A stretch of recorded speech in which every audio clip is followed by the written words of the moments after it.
Greetings, Real Rambles back again. Today I'm going to tell you about a sci-fi drama named Mr. Nobody. Spoilers to follow. Enjoy the ride. The movie is set in the year 2092. Humanity has conquered mortality through the endless renewal of cells. A 118-year-old man named Nemo is the last mortal left on Earth. Everyone else on Earth is quasi-immortal and no longer suffers from illnesses and aging. This has come at a cost, and these quasi-immortal humans can no longer procreate. Although he is evidently older, Nemo insists that he is 35 years old and was born in the year 1975. Scientists researching life before humans attained immortality believe that Nemo has lost his memory. With no recollection and written records of his past anywhere, people start calling Nemo Mr. Nobody.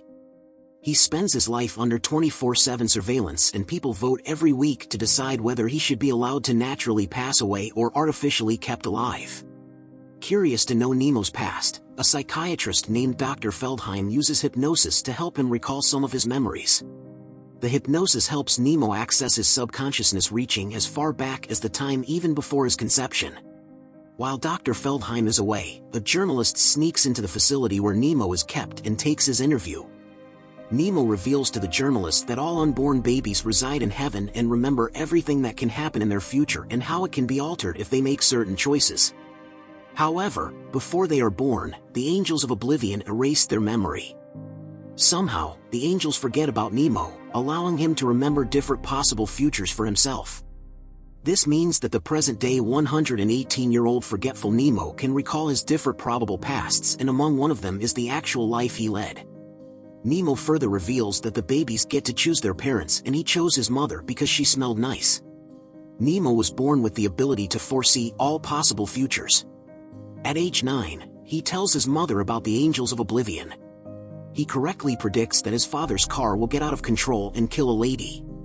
However, Nemo's mother doesn't believe him and tells him that one can only see the past, not the future. Nemo's mother is justified to think so. Some 13.7 billion years ago, our universe, which was then smaller than a proton, exploded and started rapidly expanding. After the Big Bang, 3 spatial and 1 temporal dimensions were deployed. While the spatial dimension allowed us to freely travel within what we know as width, height and depth, the temporal dimension doesn't offer that same freedom. The arrow of time as we know it only moves in one direction, and its most evident proof is that we can only see our past and not see our future.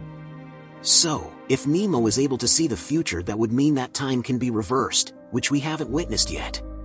One day, Nemo notices his mother walking into the woods by herself. He follows her and sees her cheating on his father with another man. The infidelity eventually comes to light, and Nemo's parents have a huge fight which ends in divorce. They go their separate ways, and poor Nemo is forced to choose one of his parents as his mother leaves on a train while his father stays on the platform. In one instance, Nemo decides to board the train with his mother and move to Canada, while in another he stays with his father. In the instance where he leaves with his mother, Nemo becomes a rebellious teenager. He tries his best to scare her mother's boyfriend Harry away. Meanwhile, Nemo's dad has an accident and becomes disabled. At school, Nemo notices a new girl, Anna, and is instantly smitten by her. One day, Anna approaches him on the beach and asks him if he would like to swim with her and her friends. However, Nemo rudely declines her, telling her he doesn't swim with idiots. Offended, Anna leaves, and they barely see each other again. 2 decades pass by, and Nemo one day runs into Anna with her 2 kids at the train station. They awkwardly greet each other before parting ways, and Nemo regrets insulting Anna at the beach when he was young. Nemo again revisits his choice at the beach, and when Anna approaches Nemo at the beach, he truthfully admits to her that he cannot swim. The two then spend time together. Few days pass by. Nemo isn't able to fend off his mother's boyfriend. Harry moves in with him and his mother with his daughter. It turns out that Anna is Harry's daughter, making Nemo her stepbrother. Nemo and Anna have mutual disgust for their parents' relationship, and over time get romantically close to each other. Nemo starts sneaking into Anna's room at night behind his mother's back.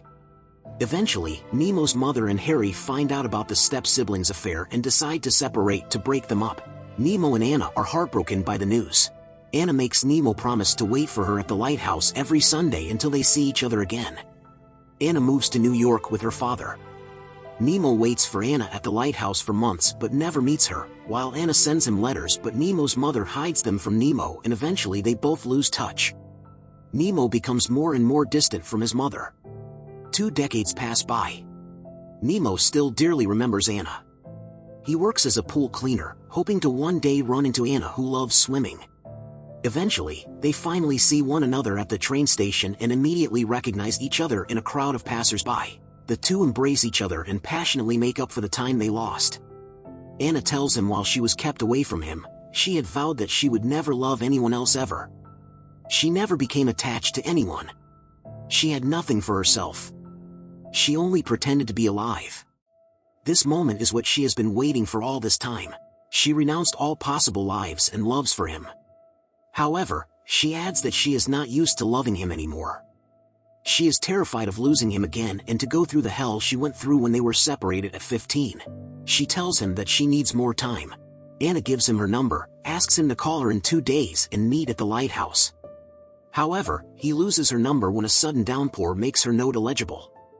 Nemo waits at the lighthouse every day, but Anna does not come. In a different storyline, Anna and Nemo get married and have children. He works as a host of a TV show, which explains various scientific phenomena. One evening, while driving home from work, Nemo hits a bird and loses control of his car. The out-of-control car plummets into a lake and Nemo drowns. With none of these life paths ending happily, Nemo explores the life he would have led had he chosen to stay with his father. In this instance as well, Nemo's father meets with an accident and becomes disabled. Nemo starts working at a local shop when he is not in school or taking care of his father. In his leisure time, he likes riding bikes and writing science fiction stories about a journey to Mars, at home on his typewriter. At a school party, Nemo meets a girl named Elise and develops feelings for her. However, he freezes in front of her. When Elise encourages him to say something, the nerd starts talking about Mars. Elise laughs at his nerdiness and makes him swear that when she dies, he will spread her ashes on Mars. Some days later, he goes to Elise's house to ask her out, but he sees her with her ex-boyfriend Stefano. Frustrated, he speeds away on his motorcycle and meets with an accident that sends him into a vegetative state. Though he can perceive the world through his senses, Nemo cannot move or speak. He senses his parents' reunion at his bedside. Nemo tries to remember the movement of his fingers on the typewriter keyboard and eventually manages to lift a finger as this storyline comes to a close.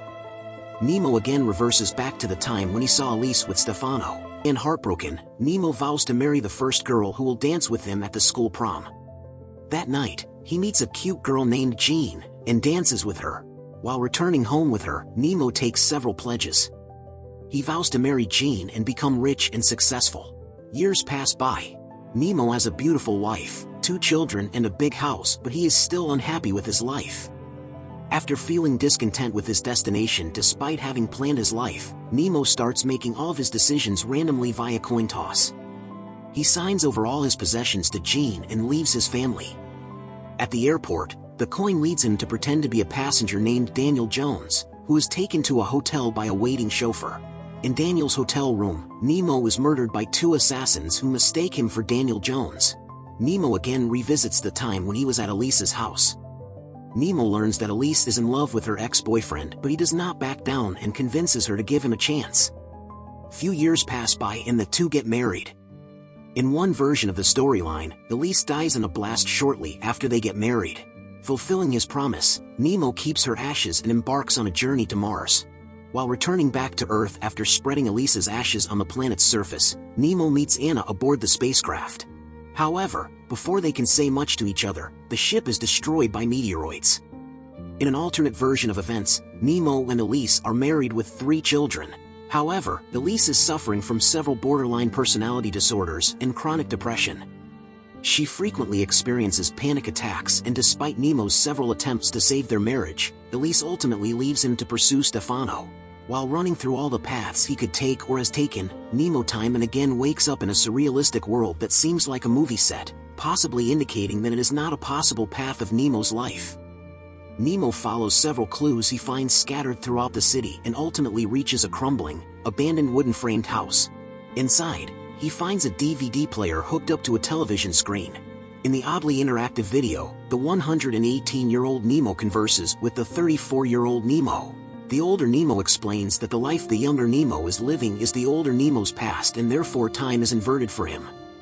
The older Nemo further reveals that the younger Nemo doesn't exist in this particular universe, because in this universe, Nemo was never born and it is all the possible life paths being played in the mind of the unborn baby of Nemo's consciousness in heaven. The older Nemo states that he is experiencing the story from the end and that he must stay alive until 5:50 a.m. on February 12, 2092. After hearing all of the possible storylines, the journalist becomes confused as to which story is the actual past of the 118-year-old Nemo. Nemo tells him that each one of these are the right ones. Each path is the right path. The response puzzles the journalist even more and he asks Nemo how he can exist after dying. He wonders if there's something called afterlife. Nemo laughs him off and asks him how he can be sure if he even exists. Nemo then goes on to tell him that neither of them exist. They are figments in the mind of the 9-year-old Nemo at the train station, as he was forced to make an impossible choice. In order to find the correct decision, the young boy follows each choice to its conclusion. However, after going through all of his options, it has become even more difficult for young Nemo to make his decision. The only viable move is not to move.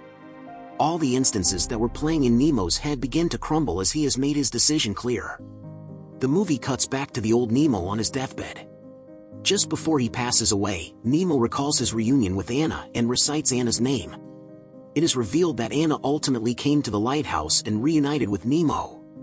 This version of Nemo's life and all events that lead to it were the real ones. Now, the question remains, how is Nemo able to see the future? Lo and behold, at 5:50 a.m., the expansion of the universe comes to a halt and it begins to retract, resulting in reversal of time. The universe is undergoing a big crunch. After expanding for billions of years from a small point of singularity to billions of light years in diameter, the gravitational forces have finally counterbalanced the forces of expansion, i.e., the dark matter.